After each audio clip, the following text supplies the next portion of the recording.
So I'll start with this because there was obviously the Jaguar news this past week. Did you see this, Nicole?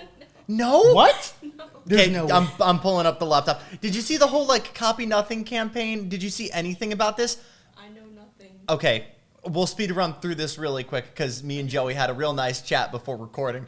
They dropped the Type 00 concept at Miami. At first, I was like, okay, it's retro wave, it's cool, like there's potential in the teasers. And then I saw it and I was like, you're making a Cybertruck but a Jaguar. I'm not rocking with it. I'm not rocking with it. Why are you I'm rocking with it? I'm rocking with it because, okay, the cars themselves, I don't particularly love the cars. So we're already off to a really bad start for this argument, Joey. I don't care much about the cars. What I care about is the actual brand getting up its ass and doing something that's different. It's different. It's unique. It's not super unique, but it's different from what's going on right now in the car world.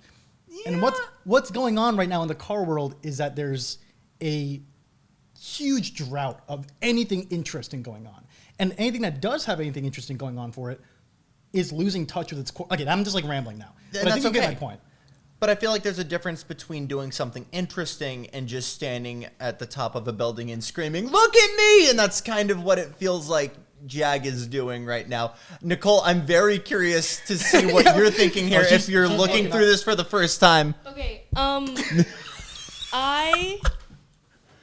I like the design of the car, but So rough. but I don't like the new logo. That's also I think correct. It looks stupid. Right? I think you look stupid. You had and the coolest. I think you look stupid. I think you had the coolest logo ever in the Leaping Cat. Yes, it was awesome. And it was so unique, and it's still there kind of, but they made it like vaporwavy kind of. I don't care. Okay, can I see the new logo real quick? Yeah. It looks. Tell me that doesn't look like. Tell me right now that does not look like a makeup brand you would see for $2 at Target. The problem is the new logo has zero character. There's no Yeah, personality. no character. Thank you, Matthew. I feel like you guys are all bandwagoning off some Twitter post. You No. guys are, and this is all language. This is my personal opinion. It's called. my opinion. Believe it or not, we are free thinkers.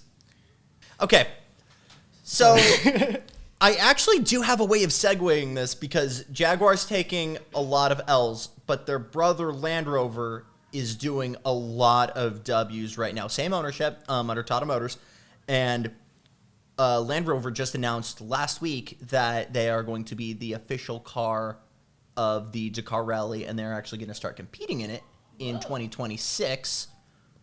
Joey? What is that? I'm so glad you asked. It's almost like that's what our episode is for. Woo! Hey, gang, welcome to the Outlap podcast. My name is Jackson Lambros. I got Joey, Chad, and Nicole Wong. What's going on, guys? Hello. Oh, Hi. hello. Great. So, in case you're new, our goal is to kind of get you up to speed on everything in the racing world, whether it's Formula One and everything and beyond. And we're really, really kind of getting into the deep end here with what I think is one of the most underrated races on the planet, the Dakar Rally, formerly known as the Paris Dakar Rally. It's just so unique, and I've been following it for the past, I think this is going to be my 5th year of following it religiously, and it hurts me that people continue to sleep on this because not only are there brands there's people and there's just a lot of, there's never nothing that happens every year that it could be straight out of a sci-fi film Elaborate. or an action adventure film. I need you to elaborate on that. So I'm actually going to pull up a clip right now and get it to you in a nutshell, but basically the spirit of Dakar is like camaraderie. Everyone's helping each other to win this no matter what. And I'll have future Joey pull this up for everybody at home. But this is 2023. There is a massive downpour during one of the stages. These guys aren't even in the same class as each other, and they are helping each other get them up out of this kind of impromptu river that's happened because of this flash flood. And we're going to get more into the classes and the cars and what you're actually seeing here.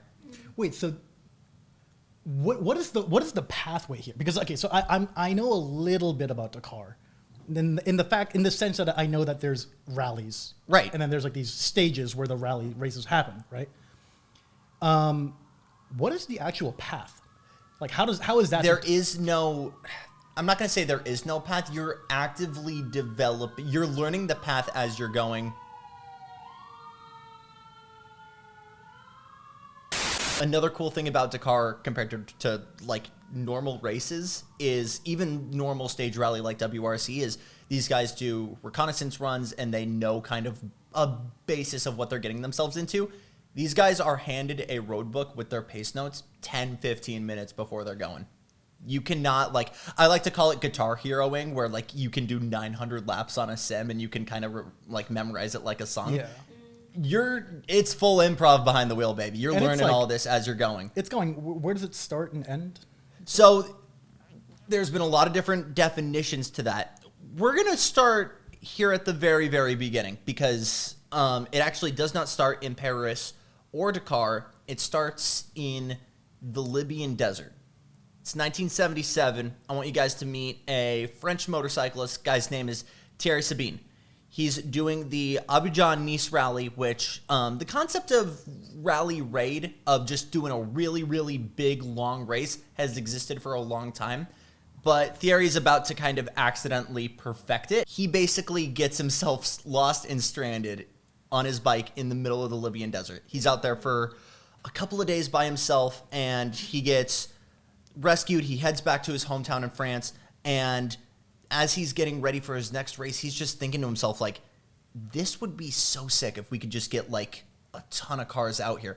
So he starts kind of drawing together what a, like, perfect race would be through these kinds of conditions, because there are rallies and long-distance rallies, but not really through these kinds of, like, big, arid, desolate deserts, right? And he's like, this is going to be, like, a really big test of both, like, man and machine if I can get enough people into this. So fast forward a little bit to December 1978. Thierry gets 182 entries to show up at Paris to go basically. It's a good mix of both cars and bikes, and they've changed a lot in design and kind of how they've approached it since then. But basically the game plan is start at Paris, go south, jump over the Mediterranean, and kind of cut into, I know you guys aren't great on geography, but I'm going to try it here. Whoa. Cut south into kind of northern Africa, Yeah. and then just cut straight out, and the finish line is basically Dakar, the capital of, I think it's Senegal, on the Atlantic Ocean. So that was about 10,000 kilometers, 182 entered. Do we want to take a guess at how many finished? 20. Higher. That's 50. a little bit getting warmer. 62. 72 What? finished in That's the so first unfair. race. Wow. And out of 182 In entries. what is known as the Paris Dakar Rally. So this kind of spreaded because, one, the appeal was mainly, if I don't have to be like a Group B rally star or like some insane racing person to do this. If I have, like 2,000 euros, I can get a bike and I can go and I can do this. And that was always kind of what Thierry was trying to design this to be. Something that's kind of accessible for everyone. You have a lot of different drivers from a lot of different walks of life and discipline, and that's what I really like about this race. Can I ask a question about that? Shoot. Okay, so obviously F1, there's like the whole Formula Feeder Series. Yes. Indy cars, Indy lights. And I know you just said that every, drivers come from every walk of life here, but let's say you're like a 20-year-old like race car driver Right. in like the UK or something. Okay. How do you, and you want to go into Dakar. How do you do that now? So would this hypothetical British person be 18 years or older? I just said 20 years old. 20 years old? Yes, sorry. So we could also assume that they have a FIA license, like a basic FIA license. Sure. All they need. That's it? If you are on a bike or a quad, you do need to do some kind of prerequisite rally, just so they know you're not throwing yourself out there and just instantly killing yourself trying to do this. Right. You got to go do like Mount McKinney before you do Mount Everest, right? So it's building up to something like that.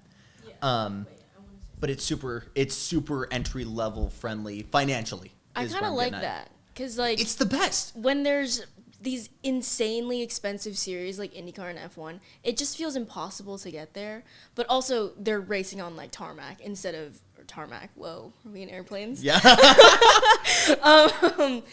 instead of like sand. No, exactly. So they're different mediums, but I like how this is more accessible for most people. And as a fan, who do you connect more with instantly? Carlos Sainz Sr., who's been a rally champ 9 times. That's easily someone you can connect with, and I don't know if it's 9 times. I'm sorry, Carlos. Are you going to connect with the like global superstar, or maybe are you going to be more connected with? Are you going to see someone who's like San Diego native, spent $2,000 on a bike off Craigslist, flew over to Saudi Arabia, spoilers, to go try out this race? Yeah. Like there's very much an appeal in that, and looking at that and being like, I could totally go do this, right? Yeah. So the race ends up because of this kind of accessibility to entry, and also it's accessibility to entry, but also it's kind of like the Ironman in the way that finishing it is enough of an achievement. Being able to say I finished the Dakar is like saying I did a marathon or I did an Ironman or something like that, because the ratio of finishing has improved, but almost always like it's going to be an anomaly if it's like greater than 50% has finished. Yeah. Just in general, whether it's mechanical issues, whether it's exhaustion, whether it's different things. But by the mid 80s, we're going from 100 entries to well over 400 entries across a ton of different classes. And Thierry Sabine didn't just like organize this. He is like running this entire operation. Is he still around?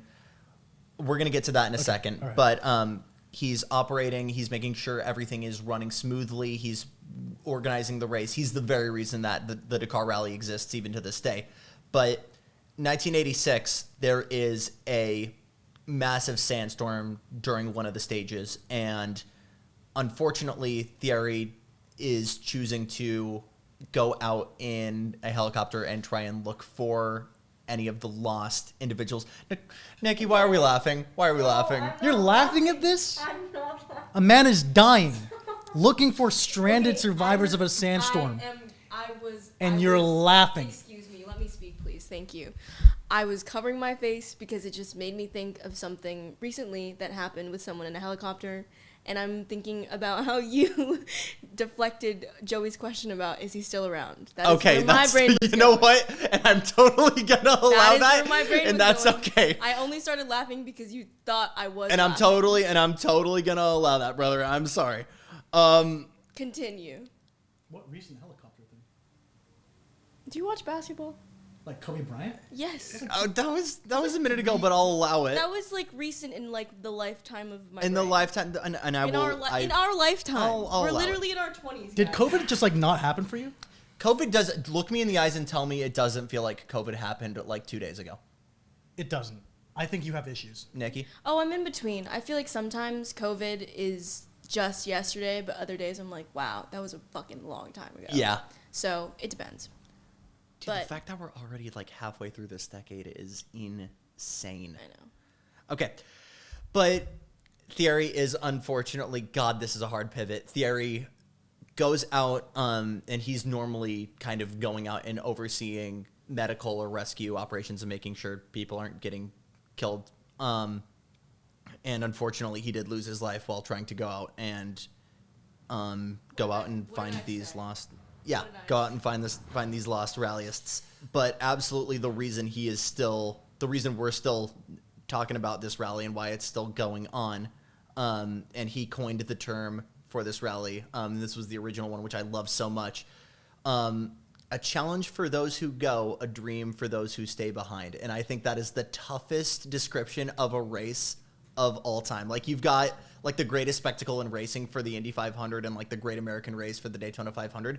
A challenge for those who go, a dream for those who stay behind. That's tough, man. I love it. I love it. Is it a particularly dangerous race? This is a stat I should know about how deadly by nature it is. But I mean, you're out in the middle of the desert doing, stages that are well over 100 kilometers. Yeah, just in length. Like, you're out there, and especially earlier on when there wasn't the level of like communications and like navigation, and it was a lot harder back then for people to find you. So I would say it used to be a lot more dangerous. Oh yeah, because you could just get like lost out there, huh? Oh, 100. Yes. That's I kind of just- the reason I why just this kinda thing started, right? I just realized, I know we were just talking about how people got lost in a sandstorm, Right. but it just like clicked for me that like you could just go way off course Exactly.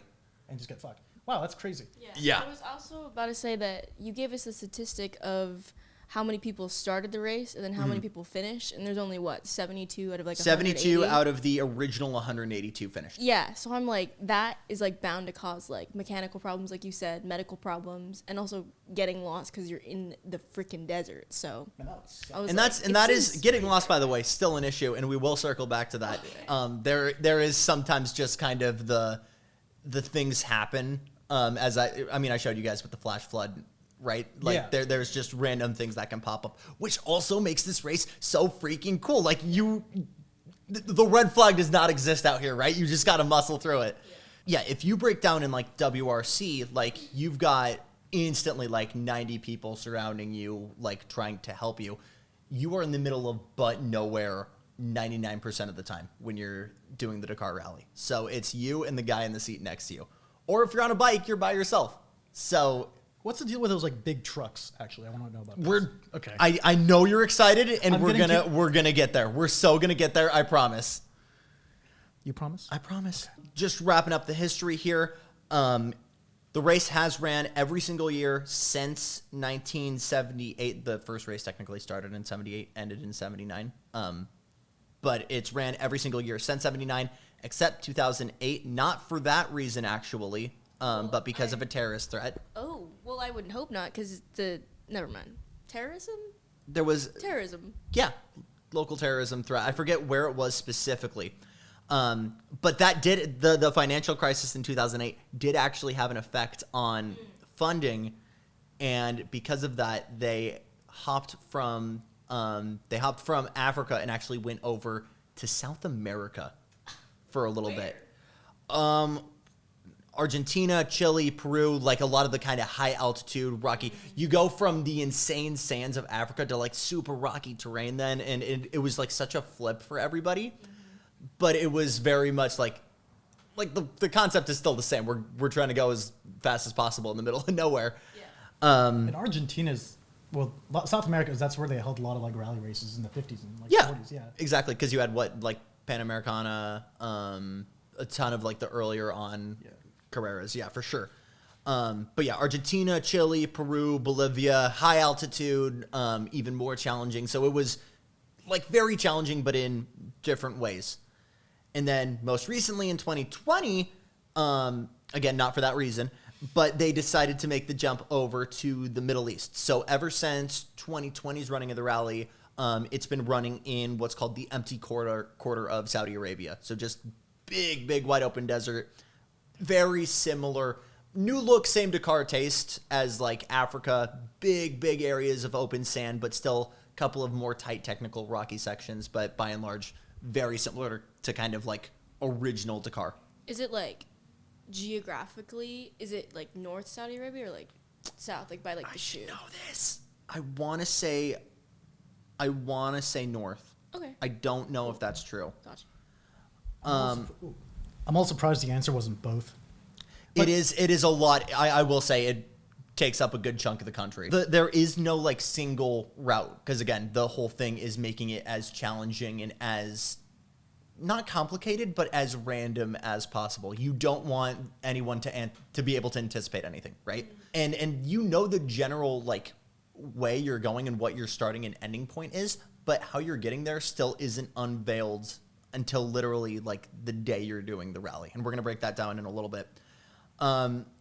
But I think we might have a couple listeners that are not necessarily rally fans, but know of rallying. And just, I want to kind of break down the difference between rally raid, which is kind of the genre of racing that we call Dakar racing, and kind of comparing it to that conventional stage rally. So where are we at for rally knowledge really quickly for both of you? I know it's on the lower end. Okay. I know that it's like more like aggressive. So, like, Sure. I think it's, or whenever I, like, what the difference between like racing like on tracks, like in an oval, like you know what's happening. But since you're in the wild, that it's a little more aggressive with like Are you picking up what I'm putting down? A little bit. Yeah. You get to be aggressive because the only person you're really racing in that moment is yourself. Right. Yourself and like the terrain. Yeah. So Yeah. I like to describe it as the golf of racing because it's, walk with me here. It's not a number of laps and whoever's the first to do X number of laps wins, right? You've got basically a number of, like a golf course, you've got a certain number of holes or stages, and your time is basically your stroke count. Mm-hmm. And whoever has the lowest count overall at the end of all of them is the guy who wins. Yeah. And that in practice carries over between both of these disciplines. The difference between stage rally, if we look at like WRC in 2024, like you're doing maybe 5 to 6 stages a day, and at longest a stage is going to be maybe like over 30 kilometers. When you're doing Dakar and Rally Raid, like average stage length can be 400 kilometers, and that is your stage for the day. That is, you are doing that for the day and nothing else. So it's very much, it's stage rally at a much more macro scale. Okay. And we'll get more into this in a little bit, but it's kind of like the co-driver has a very different role in Rally Raid because it's not as much kind of painting a mental picture for the driver for what's coming up next, but just making sure that they're putting the car in the right spot. Yeah. Probably the biggest question that I get when I tell people about this is, how the crap do you even run a race that goes from one end of a country to another? Yeah. So the center of the rally is what we call the bivouac. It's this traveling circus, almost traveling campground that's got, it basically is what hosts the entire race. And there can be as much as like 3,000 different people, whether it's everyone is staying basically in this campground. So teams, mechanics, drivers, media, medical staff, officials. And there are essentially there's a couple that move throughout the couple of weeks that Dakar takes place. And that's where everybody sleeps for the night, eats, if it's allowed, maintenance for the cars, very, very limited, but we'll get down to that more later. But that's kind of the big difference of also this from Stage Rally, where instead of having kind of one central point in Stage Rally, you've got basically a moving campground that's going with you. Yeah, yeah. Instead of a pace book, which basically in Stage Rally, you're basically writing your own notes for what the stage is going to be like.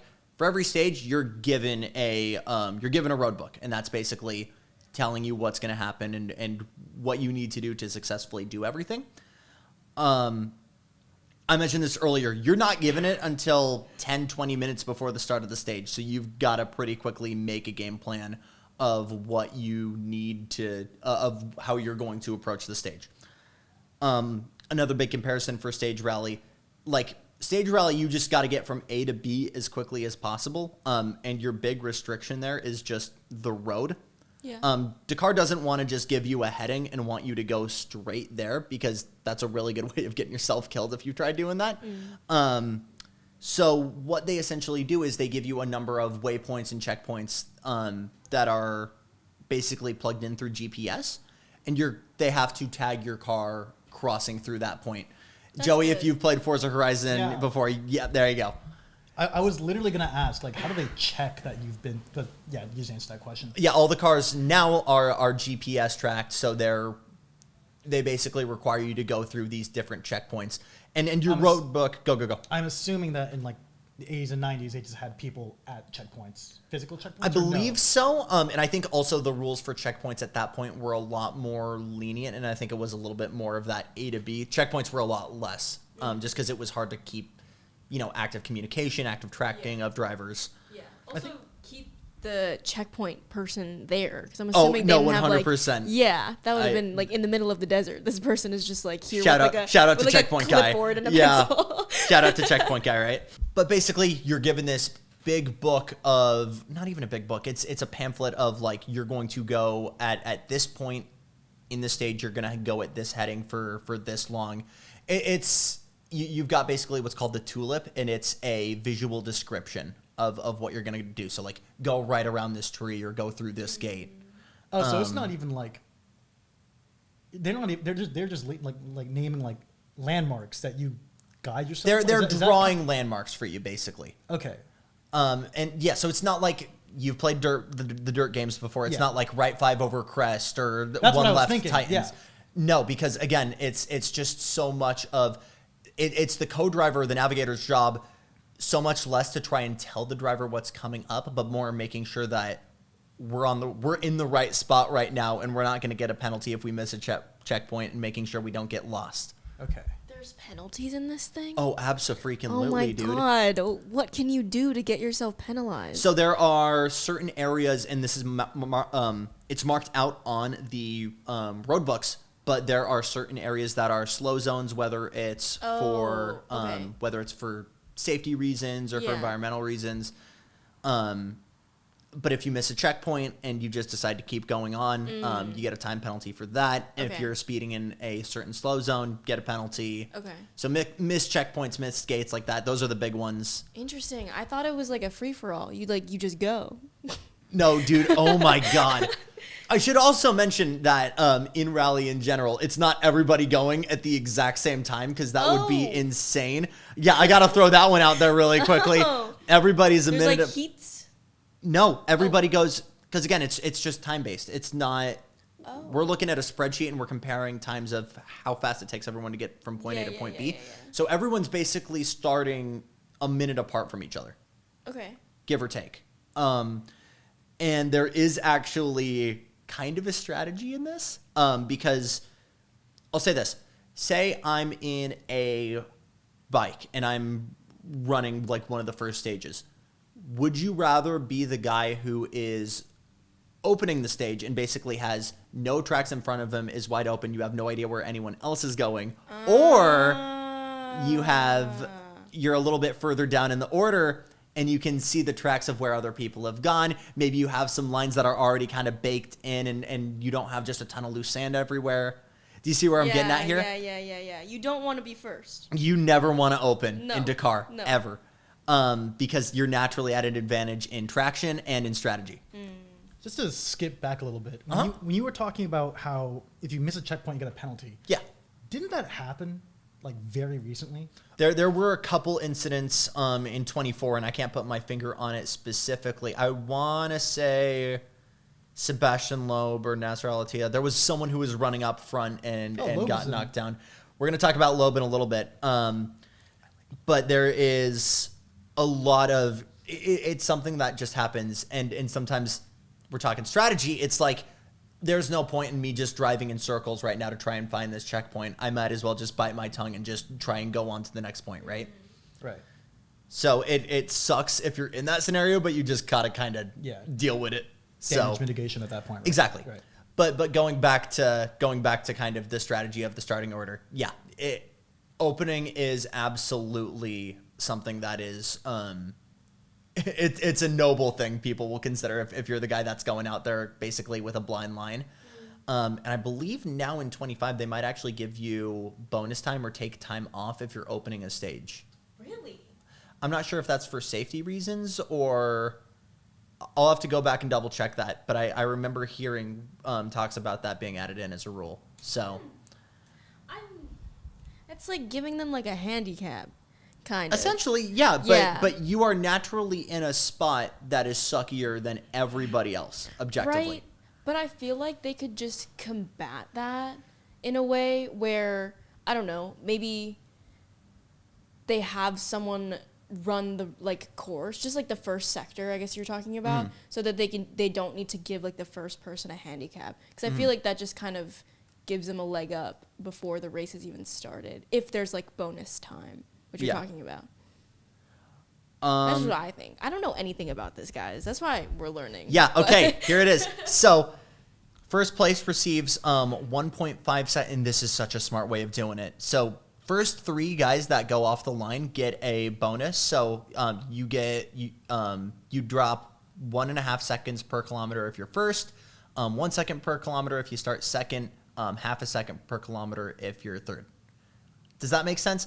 Yeah, it makes sense, but it's still it's still like giving them a leg up. I feel like what I'm thinking about right now is, in Formula E, how there used to be like if you had like something about like fastest lap, you got like extra energy. Fan boost? You like fan boost. I'm like, That was just people literally just. That's just people voting. yeah. To like. That was like my favorite. So thing I about think Formula there's a difference between turning it into Mario Kart and it being like, dude, I literally cannot compete if I'm starting in the front. Like, Yeah. it's impossible for me to walk away from to get any results if I'm the guy opening the stage. Right. Question regarding that actually. Mhm. So, you said so as long as I can like buy a car or a bike or whatever, and I have this license, I can do this. Obviously, there are like manufacturers in on this race. Yep. Right? And there's like teams, there's big teams. Like, Right. how do the classes work? I guess or is there a class system? Like, how does that all get sorted We can out? get into that next here, actually, and I think we were kind of going into that naturally. So, let's start with this.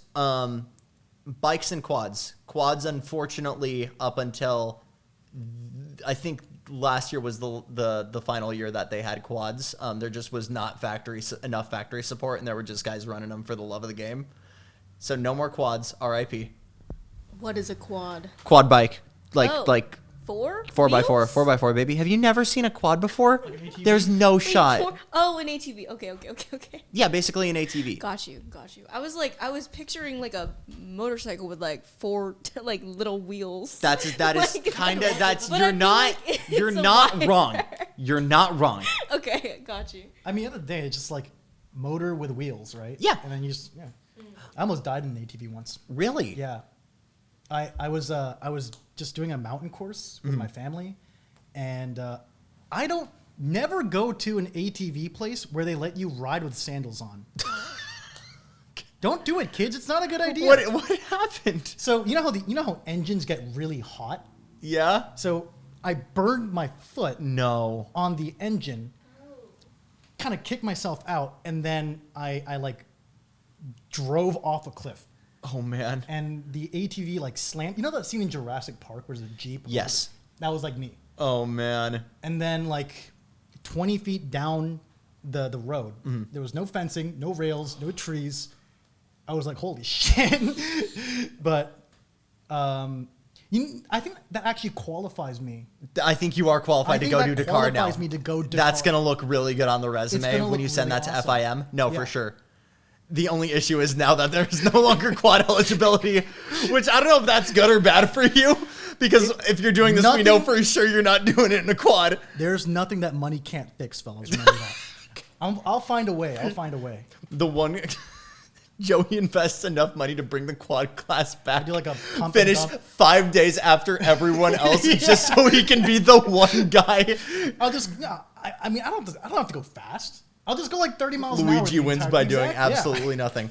You only go 30 miles an hour. You're not gonna finish the race in the time. You that's could over. hypothetically. I feel like you'd get last place though. Okay, but If you you're only would going get, 30 miles an you would hour across Here's what's fucking important. Saudi Here's what's Arabia. important. Here's what's important. What? Finish first you must Exactly, Matt. Exactly. Exactly, So Matt. what? And Wait, say again. To finish first you must finish. Ah, Takuma Sato said that. It's not Takuma Sato.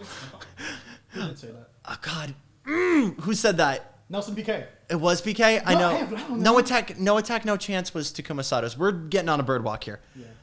Okay, but quads are gone.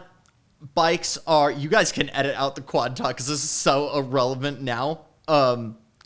But basically, you're down to bikes and the 900 different flavors of cars that you can have in this. nice. So bikes are almost always going to be fastest on pace just because lighter, it's going to go over whoops and hills a lot easier. I don't think there's been a year where a bike hasn't won outright. And obviously it's the most accessible, just in raw price alone. Well, is it the same how in IMSA, you know how there's different classes racing at the same time? So like, is there like a bike championship? Is there a car? Oh yeah.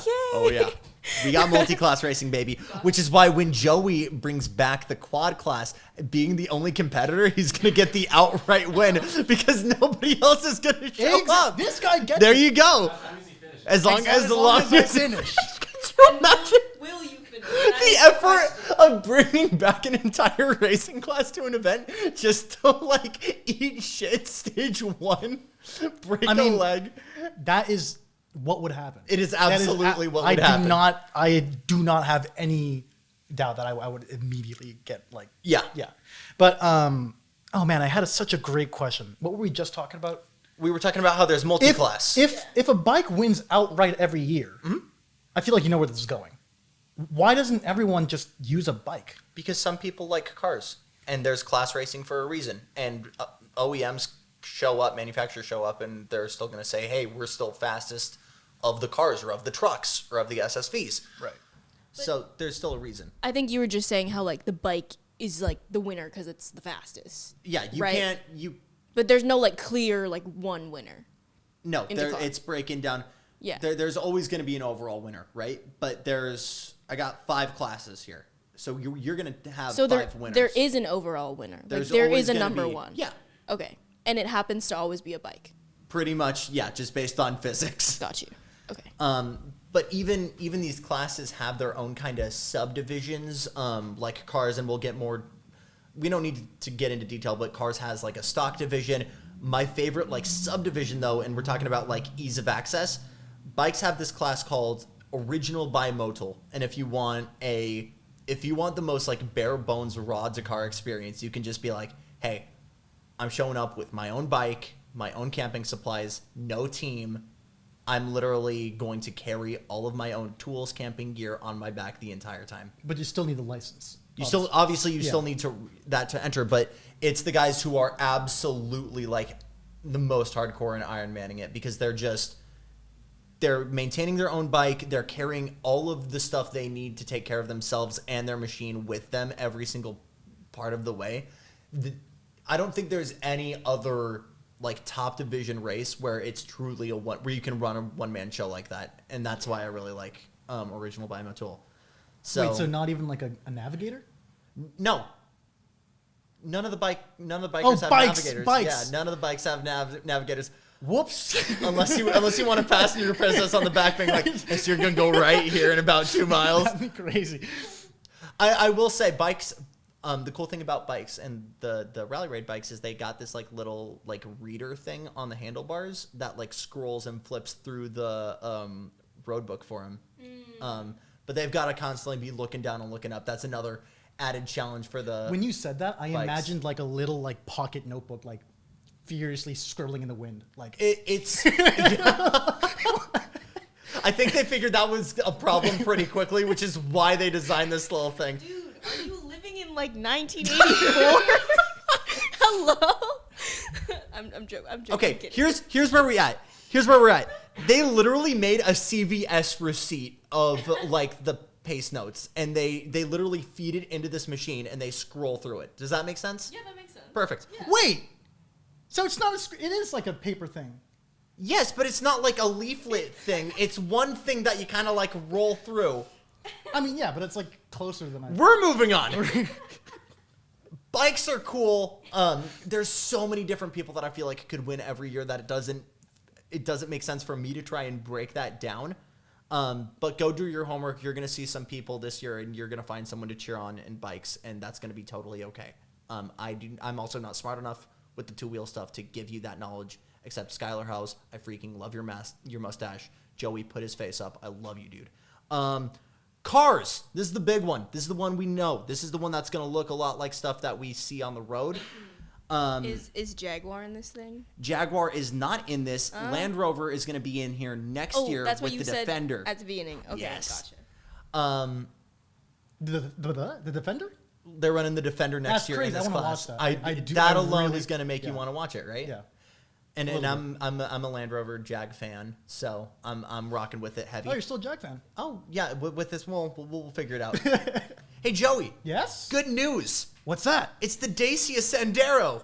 It's coming back. It's not actually the Sandero, and we're gonna quit the spit really quickly. Nicole's dying in the corner, but Dacia is entering into Dakar in the T1 car class. I actually don't know if there's an actual model attached to it, other than it's Dacia officially. But it's not the Sandero. It's not the Sandero. I That'd don't be know really if they've made the Sandero in like- like 10 years. I was gonna say like 20. It's I been mean, a I guess minute. it's been Yeah, I haven't seen a Dacia.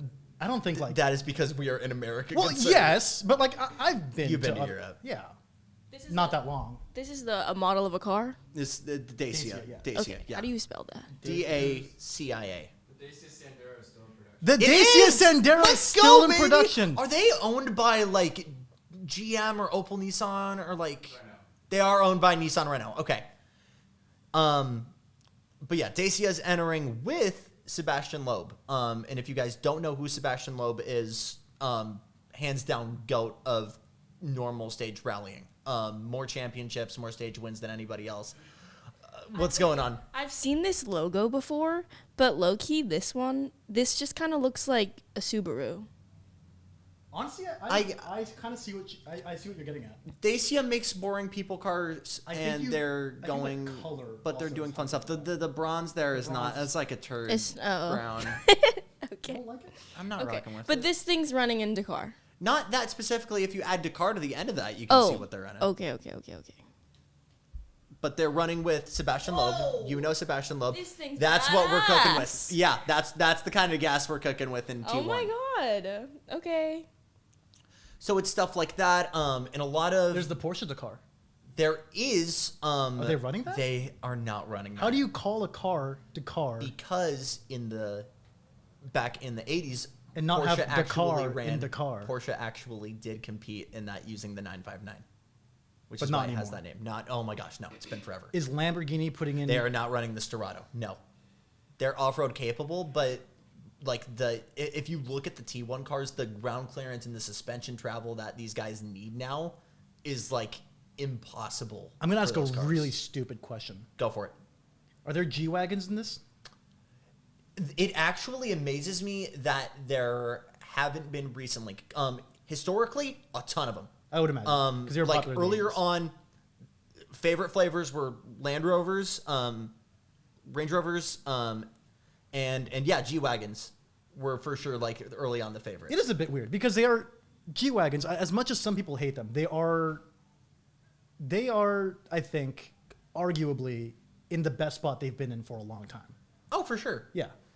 So it is. Do you know if Mercedes has a plan to? I there? don't think so. A lot of the ones you would see historically were just privateer entries, like they weren't Gotcha. factory efforts. And it's the same thing with Land Rover. Like what they're doing next year, that's the first time Land Rover's actually putting money into a Dakar program. But it's just like that was easily like the best platform you could have Right, to just yeah. go and see how fast you can haul ass across the desert, right? Yeah. So, but like a G-Wagon is absolutely something you could see. But I mean, right now it's like Ford's bringing in brand new Ranger T1 and Thomas Ekstrom, which I don't think is a name that would ring a bell with you guys. Very, very long partner with Audi.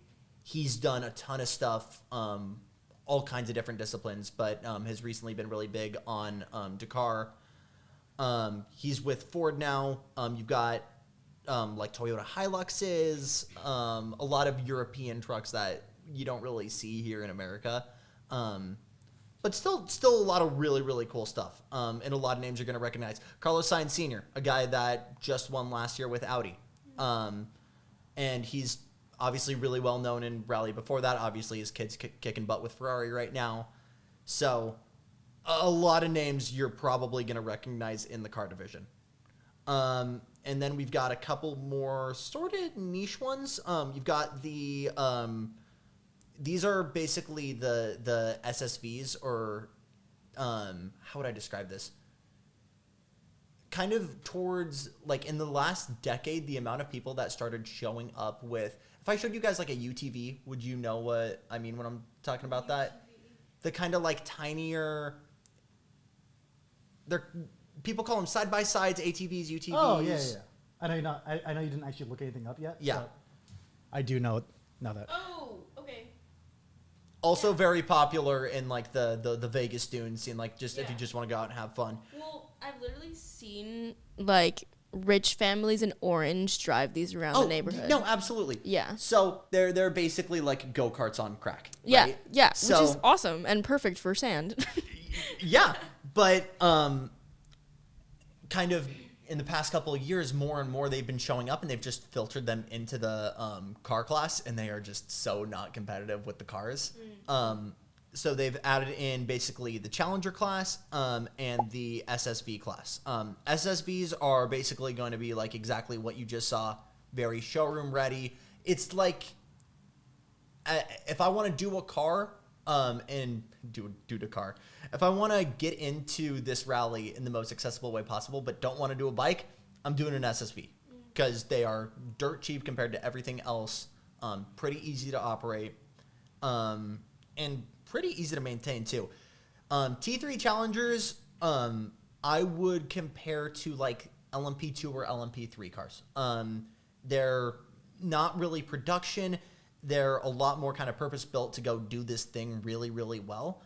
And a lot of the guys that are going to make the step up to go do like T1s, the main car division, they're going to start in T3. Like Seth Quintero, San Diego kid, is a Red Bull factory driver, started out in T3 in the Challengers, and then just made the jump up last year with Toyota.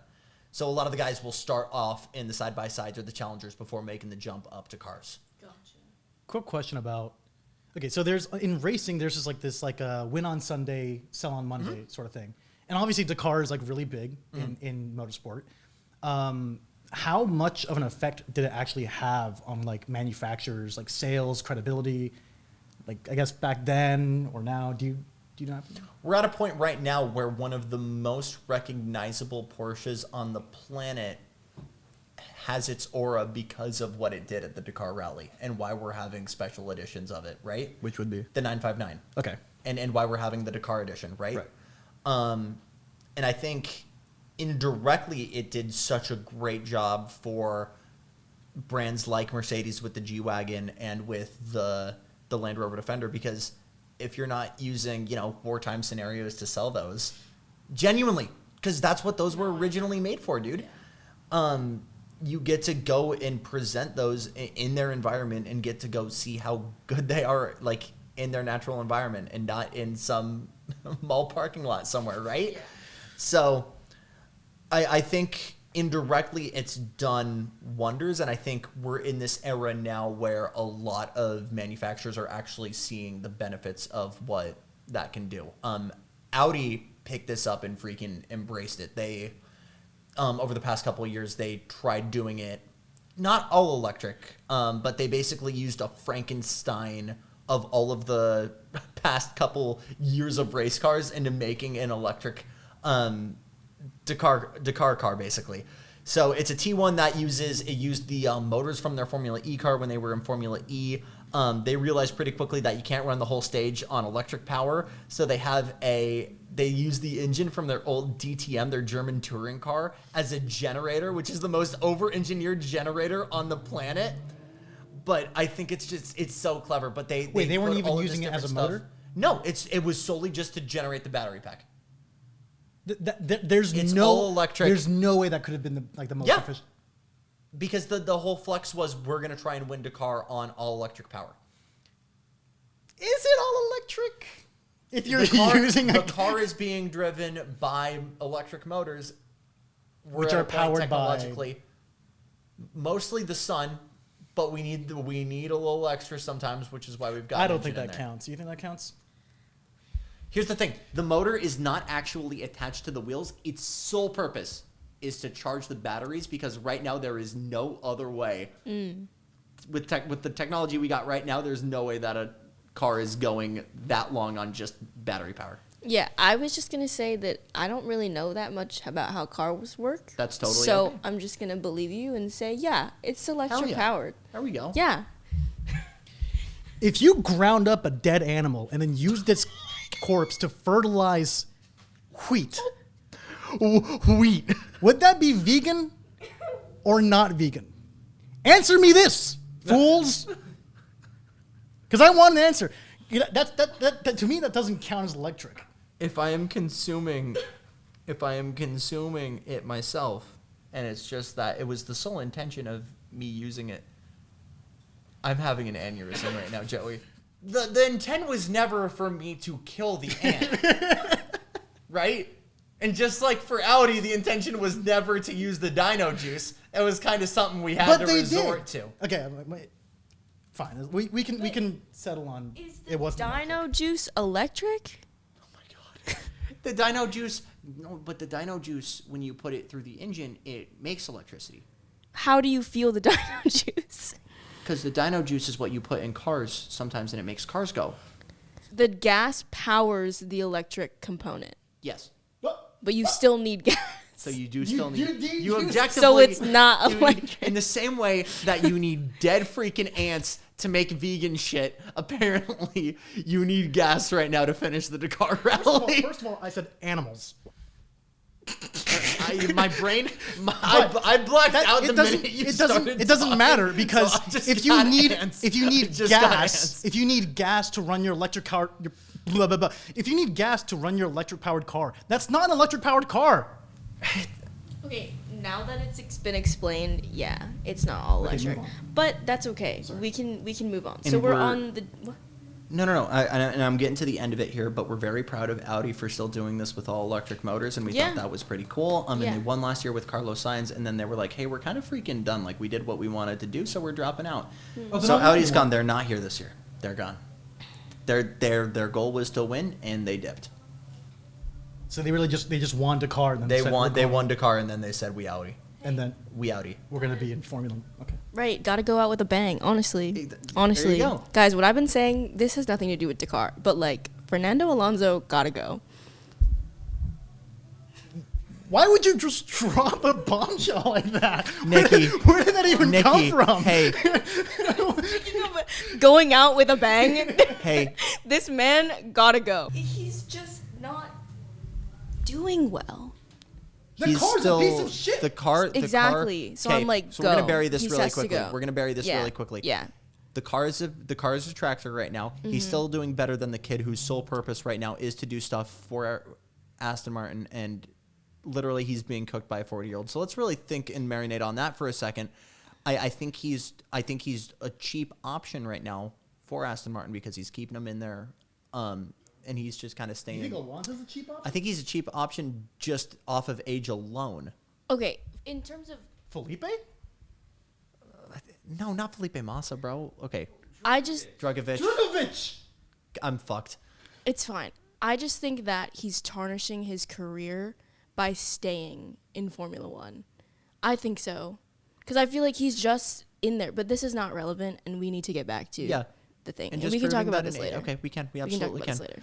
So, we've talked about bikes, talked about the quads that aren't there anymore. Not really. We're gonna run that back. Talked about bikes. Talked about the cars that are all powered by dyno juice one way or another. Talked about the two flavors of the side-by-sides, the Challengers and the SSVs. You had a question about this earlier. Vans! Trucks. Oh. Basically Trucks. vans. So They all- look like vans. Yeah, these are under a category that are called T5. I'll say this: these are not really similar in design to like the Peterbilt or Mack big rigs we're gonna see like going down the 5, right? These are more like militaristic style, like deuce and a half Mercedes Unimog, because cars kind of. Kinda. I know that name. Have you seen like a Dakar like truck? No, but I know what a Unimog is. You know like what old World War I tanks look like? They kind of look like that. But with wheels, obviously. But with no tread. They didn't have wheels. That's before they had the tread. Huh? Did they originally No. have wheels and they were plated up? We're going on another birdwalk, gang. Oh no. Like, early tanks had just wheels. No way. Anyway, so not semi trucks, but more like utility big boy trucks. These guys also kind of double up. If they're not running, a lot of teams just have them around as the support trucks. So either the Dakar, the event themselves has them as event support, or a lot of teams have them to lug parts around from bivouac to bivouac. So it's kind of cool to see like. You don't see like a GT3 car as like a grocery getter, right? But you're seeing that kind of mix of form and function here, which I think is kind of cool. But the T5s are actually really unique also because they're the only one that requires the third man, which is a mechanic. Just because there's a lot of different moving parts in something that big and there's a lot you got to monitor. So you have a navigator, a driver, and a mechanic for the T5 class. That'd be such an awesome road trip, though. That would be so I'd be sick. like, can you imagine? I mean, I can't. Of the three of us, how would we divvy those roles? How would we divvy those roles? I'm driving. Sorry. I will navigate, and you can be the mechanic. I realize that you're probably Okay. So To be the Nikki, mechanic. so Nikki Wong, I do not know how a car works. Yeah, who said literally right the hell now said. So we're gonna switch this out. So I'm the navigator. you're navigator. I'm the navigator. You're a navigator. Yes. You I think you're the mechanic. I think you know the mechanics of cars a little more. actually, I think Joey, I have a story. the sacrifice. I need you to shut the fuck up, Matt. What did he? He crashed. He crashed? Oh, No. not that one. I had to teach him how to check his oil at like a Chevron gas station last year. I didn't know where the dipstick Last was. year? I didn't know where the dipstick was. It's all right. It's okay. I didn't know It's what okay. the dipstick was. I knew what a Wankel rotary engine was and what that does, and I could not tell you where the dipstick was on a 2014 Ford I Escape, didn't and know I'm what sorry. a cul-de-sac was until 10th grade. and So still I do think not check neither of you should be the driver nor mechanic. Okay, Okay, hang on. that's. But like if we had to. But if we had to. But like if we had to. Yeah. I'm actually thinking. Yeah, I think Joey's ability to operate a car is going to exceed my knowledge of like. I think there's a better trade-off in Joey driving and me being mechanic. Like Don't look at me. better trade-off than or better trade-off with me driving? Better trade-off with you driving with and me me being driving mechanic. with you Yeah, being mechanic? I think so. I think we're about 50-50. Do you not trust yourself in that? Or is there a No, lack I of don't faith trust in you. me? Yeah, fair enough. I think also don't trust. So what we're learning, gang. so None of us. so what we're learning, gang, All of us would be terrible. is that all of us would be sucky at mechanic, Yeah. but who would suck the least? And Matt, I'm totally fine, but Matt just threw me under the freaking bus, and that's fine, I guess. Okay. Anyway, all right. Before we we're gonna start landing this plane here and break down Dakar 25. But do we have any other questions about the cars or the trucks or anything? Nothing else. Okay. So Dakar 2025 starts January 3rd with a prologue stage. It is going to be a total of 12 stages with one break day in the middle, in between 5 and 6. Ever since last year, they've decided, I don't know, there's a difference between adding in a gimmick in racing where it's kind of pointless and where there's one where it's kind of cool. I think this one is cool. They've got now what's called a chrono stage, where it's a 48-hour stage. So basically, you start the stage at 4 p.m. No matter where you are, you need to go to one of the like 8 bivouacs they laid out. They've got like 8 mini campsites, and you've got to go there. Mm-hmm. And then you get right back at it 7 a.m. the next morning. Let's start the questions, because I know we got some questions right now. You lost me. I thought I had you, and then you lost me. I'm Okay. gonna. So you're saying this is in the middle of the race. Middle of the stage. This is in the middle of a stage. You have to stop wherever you are. At 4 p.m. you've got to go to whichever they lay out a handful of different bivouacs, and you've got to go to whichever one is closest to you. Okay. And your counter is going to stop once you cross that. There we go. Okay. And then timer starts again once you leave the bivouac and head for the end of the stage. It's like tag, but like single player, but like also multiplayer. No, it's not like tag. It's not really like tag. It's, more like, it's like red light, green light, sort of. Sure. A little bit, but it's like I'm really bad at this, guys. But that's cool. But Chrono Stage has been going on for the past couple of years. I think it's really cool. And then they've always had what's referred to as like the marathon stage, which is either a little bit longer or a little bit harder. Longest stage this year, aside from, should mention, Chrono Stage, 965 kilometers. This John's almost 1,000 freaking kilometers. Damn. And when you count out, that's just the stage itself. I should mention, you've also got the liaison part of it, which is basically going in between like the part where you're supposed to go fast into the bivouac. So bivouac to bivouac, it's over 1,000 kilometers.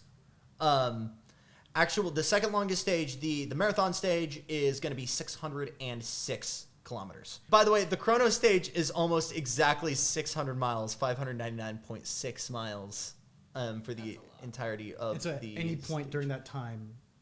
At 4 p.m. You have to At 4 stop where you p.m., are. you've got to head to one of those bivouacs. And Do you have to call go it a back night. to where you were? No. Oh. You leave from that. You leave from Oh. that stage. Oh, that's you not so leave bad. from that bivouac. Yeah. Okay. But I think that's pretty much all I've got for you guys. I think just what makes Dakar so special to me, and ending it on this note, is just like the genuine sense of camaraderie, because like you've got the bivouac, so everyone is literally living with each other for 2 weeks straight. This is a 2-week event, right? Yeah. So you're living with your competitors basically. And there's a lot of times where in the middle of a stage where like things are genuinely on the line, you're going to help the guy who you were competing with directly back on their feet after they roll if they're stuck. And I just think the camaraderie is really, really cool in general. But I think just it's so, I've mentioned it a bajillion times, but like no matter what, there's always something cool happening in this race. There's always something that seems straight out of a movie. Where do you watch it? And it genuinely feels like, yeah, anything can happen. It's for us in the States, there's no live feed directly, but we do get daily updates for each of the stages. I think it's on Motorsports on NBC. They do a great thing with voiceovers for everything, and you get to see all the footage. That's how I've been keeping up with it. So I freaking love it. I think you guys should absolutely watch it. Do we have any more questions before we land this plane? I have an unrelated one. I think we'll Yeah. have our Yeah, little yeah. checkered flag take Oh, yeah. at the No end here. question. No question. I'll say this for checkered flag take, because yes, like the Audi thing is the point was never to be like, oh, we're doing this for the environment. It was more of just like, look at what we can do with our electric motors, like being able to like show the benefits of that. So I think they weren't. I think they were trying to do like what they were intending to do. They weren't trying to do the green route. And there is actually a ton of, now there's a lot of like Dakar Future where guys are running on like full battery, full hydrogen power, and a lot of experimental stuff. And Audi did what they were trying to do. Yeah. So, yeah. Even with the dino Even with the dino juice. Even with the dino juice. Even with the dino juice. And you will stand. I will die on this. You will I will die. die on this hill. You will die on the hill. That I- it was full electric. I'm not saying that it was full electric, but it was what Audi wasn't lying and being like, look at us being good for the environment. No, we were stress testing our electric components and seeing if they could, freaking do this in the first place. Yeah. So, Okay. Did you notice how he changed his tune Well, after he realized he was wrong? I'm trying to back out of it, and you can talk to the Audi execs, not me, then, because Maybe I will. Maybe I'll write them a strongly worded worded note from Joey Shaw. Excuse me. I know but you guys aren't doing this anymore, you're not full but electric. what? enraged to say that you guys are cheats and hacks. I And I will will not be buying an Audi the next time. I will not be supporting you guys in F1 in 2026. I mean, you're gonna get 11th place in the constructors anyway. Okay, we're gonna find that out in a little bit. Do you think they will be behind Cadillac? Oh, Cadillac. Cadillac, yes, I do. The greatest American car company ever to grace the face of this earth. They will pound those Germans into dust. It's going to be 1945. Guys, all thank you over so again. much for watching the Outlap podcast. Tune in next time when we're talking about something else. Nicole's already out of I'm here. going to go buy a Jaguar. He's gonna go buy a Jag. I'm Jackson Lambros. We'll see you next time. And came out 16 years ago. Oh my god. Don't make me feel that old, Joseph. Okay.